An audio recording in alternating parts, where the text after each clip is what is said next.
हरि ओम नमो नारायणाय। नमस्ते फ्रेंड्स, हार्दिक स्वागत है आप सभी का मेरे इस चैनल पवित्र ज्ञान में। दोस्तों, इस वीडियो में हम बात करेंगे देवशयनी एकादशी। जी हाँ दोस्तों, देवशयनी एकादशी बहुत ही महत्वपूर्ण एकादशी है जो कि आषाढ़ मास के शुक्ल पक्ष की एकादशी है। दोस्तों, देवशयनी एकादशी कब है, पूजा विधि, पारण मुहूर्त, एकादशी का शुभ फल और शुभ तिथि तथा इस व्रत के महत्व और महात्म्य के बारे में हम चर्चा करेंगे। दोस्तों, आषाढ़ मास के शुक्ल पक्ष की एकादशी को यानी 11वीं तिथि को देवशयनी एकादशी का व्रत रखा जाता है। इस दिन व्रत रखने से मनुष्य के सभी जो मनुष्य के द्वारा जाने अनजाने में जो भी पाप किया होता है उन पापों का नाश होता है और महाफलों की प्राप्ति होती है। यह व्रत अक्सर या तो जून महीने में या जुलाई महीने में आता है। इस व्रत को कोई और नामों से भी जाना जाता है। जी हाँ दोस्तों, इस व्रत के कई और नाम हैं, जैसे देवशयनी एकादशी, तोला एकादशी, महा एकादशी, हरिशयनी एकादशी और इस एकादशी को पद्मनाभा एकादशी भी कहा जाता है। सूर्य के मिथुन राशि में आने पर यह एकादशी आती है। इसी दिन से चतुर्मास आरंभ माना जाता है। इस दिन से भगवान श्री नारायण क्षीर सागर में शयन करते हैं और 4 मास बाद जब सूर्य तुला राशि में प्रवेश करता है तो उस दिन उन्हें उठाया जाता है। उस दिन को देव उत्थानी या देवोत्थानी एकादशी कहते हैं। उस दिन उन्हें उठाया जाता है। यह देवशयनी एकादशी जैसे कि आपको पता है कि आषाढ़ मास में होती है और देवोत्थानी एकादशी कार्तिक मास के शुक्ल पक्ष की एकादशी को कहते हैं।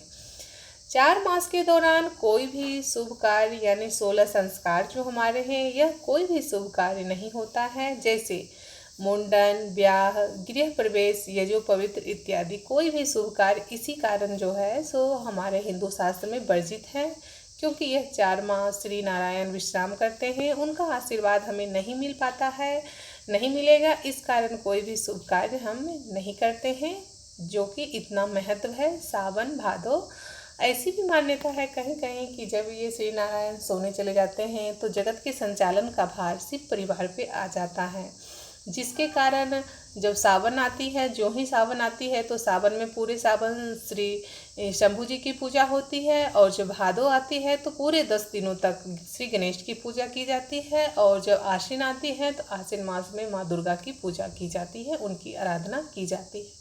तो ऐसी मान्यता है कि जब श्री नारायण विश्राम करते हैं तो उस समय सृष्टि के संचालन का कार्यभार जो है सो विष्णु ये शिव जी पे आ जाता है, तो शिव जी परिवार पे आ जाता है, तो वही इनका संचालन करते हैं।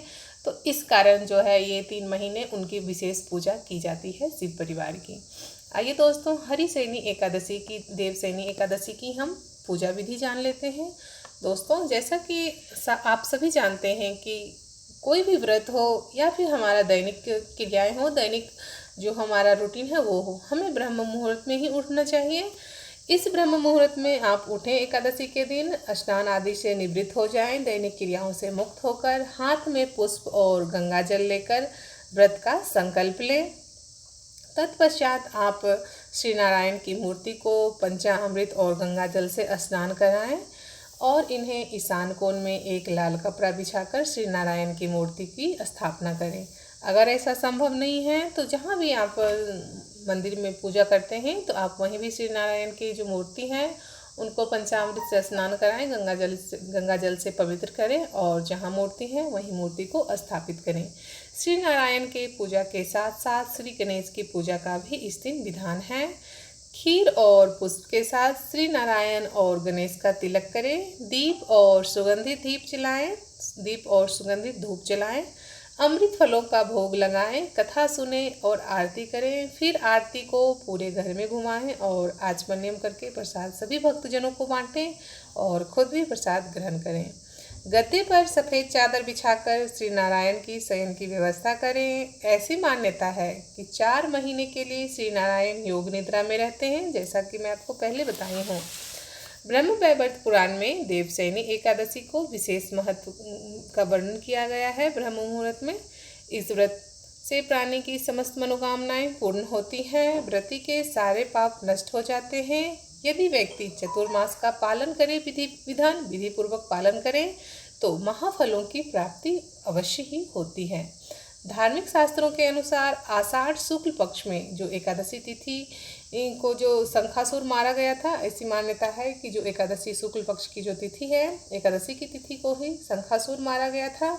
अतः उसी दिन के आरंभ करके भगवान 4 मास तक क्षीर सागर में शयन करते हैं और कार्तिक मास या जब देवउठनी एकादशी आती है तो उस दिन वो जगते हैं, उनको जगाया जाता है। तभी से सारे शुभ कार्य जो है सो शुरू माने जाते हैं, शुभ कार्य आरंभ हो जाते हैं देवउठनी एकादशी के बाद। पुराणों में यह भी वर्णन मिलता है कि भगवान नारायण ने वामन रूप धारण कर दैत्य बलि के यज्ञ में 3 पग धरती दान में मांग लिया था।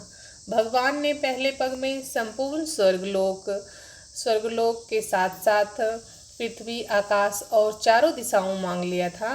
दूसरे पग में वे संपूर्ण सृष्टि नाप ली थी और तीसरे पग उन्होंने वामन के सिर पर रखा। वामन ने अपने आप को समर्पण करते हुए तीसरा सर उसने कहा कि आप मेरे सर पे रखिए।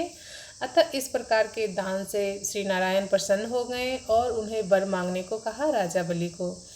राजा बलि ने यह वर मांगते हुए कहा कि आप मेरे भगवान, आप मेरे महल में नित्य रहें।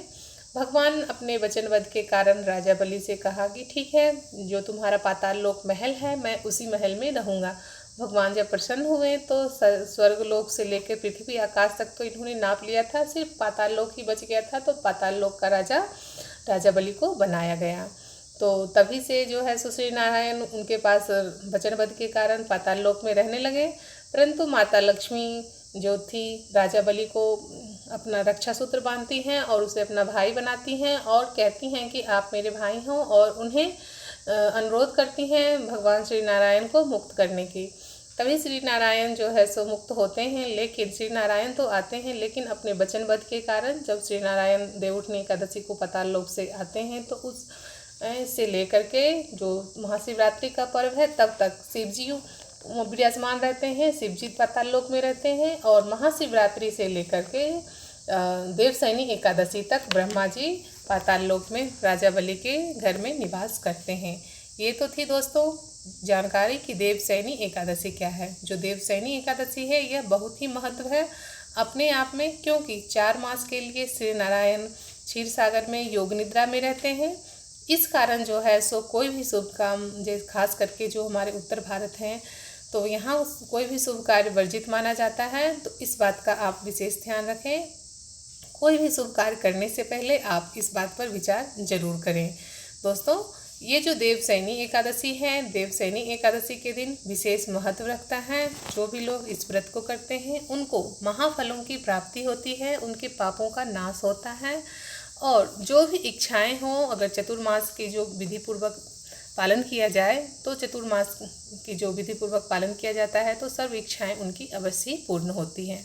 जैसा कि आप स्क्रीन पे देख रहे हैं कि देवसैनी एकादशी की तिथि प्रारंभ होगी 30 जून को 7:49 से और एकादशी तिथि समाप्त हो जाएगी 1 जुलाई को 5:29 पर। पारण मुहूर्त होगा अगले दिन 2 जुलाई को 5:32 से 8:27 तक। तो यह जो पारण मुहूर्त है यह बहुत ही विशेष महत्व रखता है। जब मैं अगला वीडियो बनाऊंगी इस पर वही बनाऊंगी कि पारण मुहूर्त में पारण करना चाहिए, क्यों करना चाहिए, इसके पीछे की क्या कारण है। उम्मीद करती हूँ फ्रेंड्स आपको यह वीडियो बेहद पसंद आई होगी। अगर वीडियो पसंद आए तो please like, share and subscribe ज़रूर करें। Thanks for watching. Good bye and take care friends.